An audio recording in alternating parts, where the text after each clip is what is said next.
Oh no, we are going to talk about this.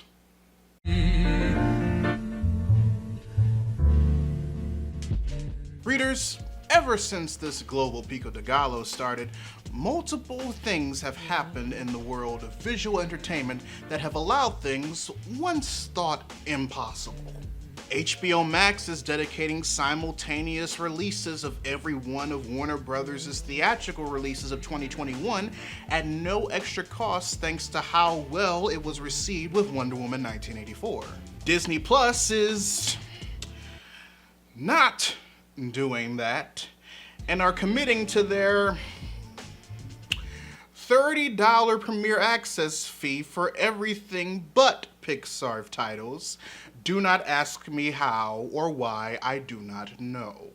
And because other movie studios don't have streaming services of their own to do so, some, like Sony, decide to cut costs by just selling the distribution rights to one. Which is how we as consumers were able to receive the latest from Sony Animation Studios, the now Netflix exclusive animated film, The Mitchells vs. the Machines. Now readers, I would be lying to you if I said that I didn't enjoy this movie.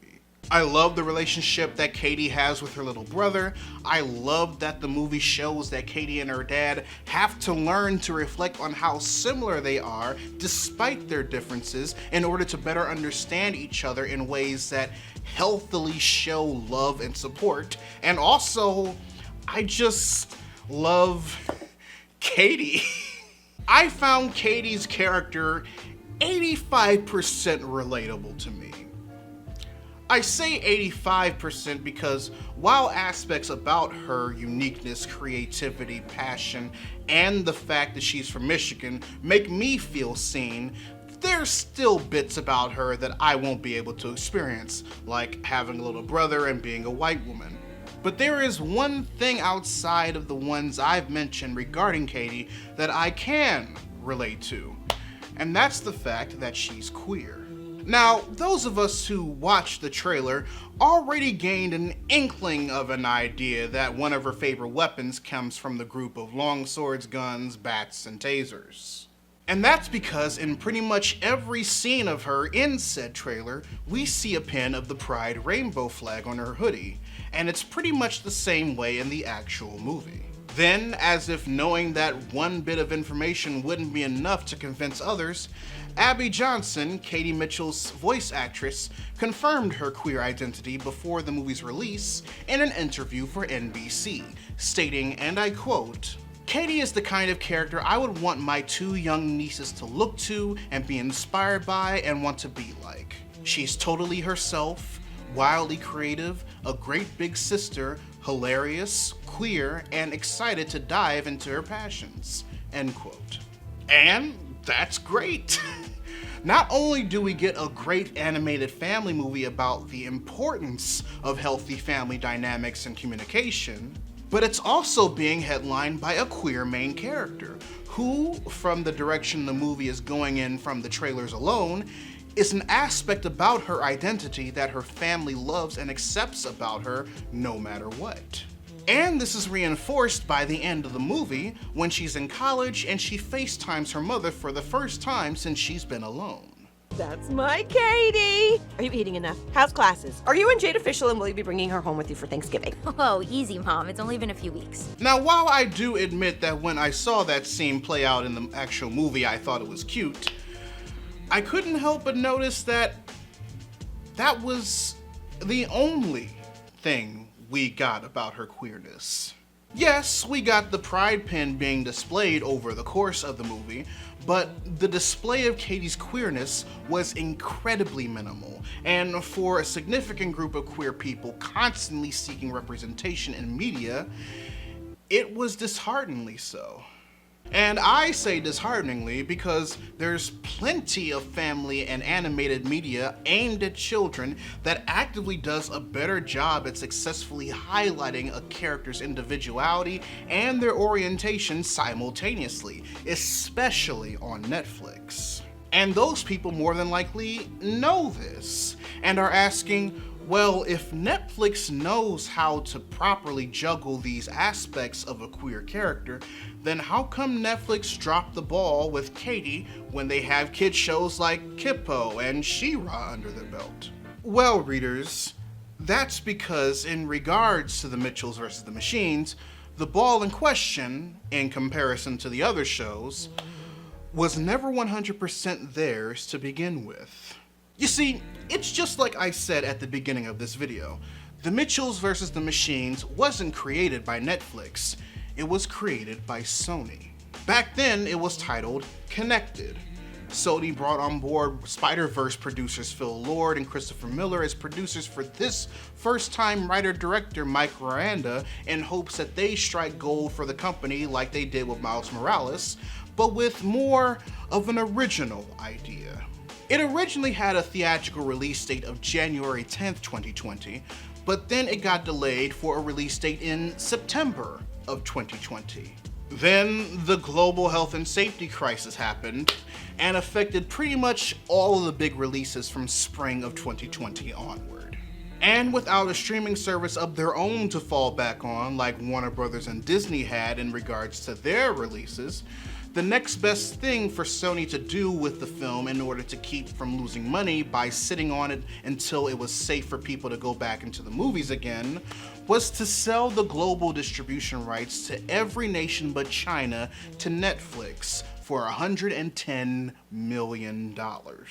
So not only was the initial movie created under the banner of Sony Animation and, as a result, Sony Pictures, but part of the deal for selling the movie to Netflix was that they would keep the distribution rights to China, which, as most of you know, is the main source of revenue for the majority of American-made movies and a huge factor in whether or not a movie does well worldwide. Some movie studios are so gung-ho in making sure the Chinese box office market is properly catered to that whether or not a movie does well there plays a huge factor into whether or not it gets made. And no other recent American movie proves that to be the case more than Marvel Studios' Iron Man 3.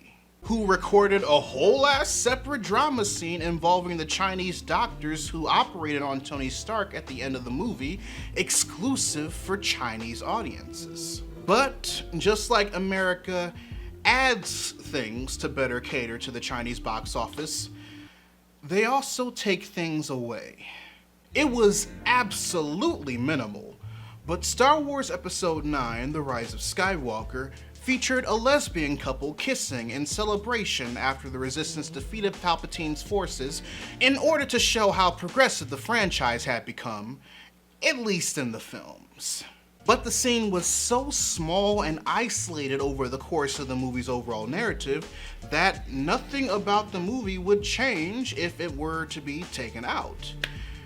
Taken out in order to cater to the overseas box office that may still frown upon queer representation in films.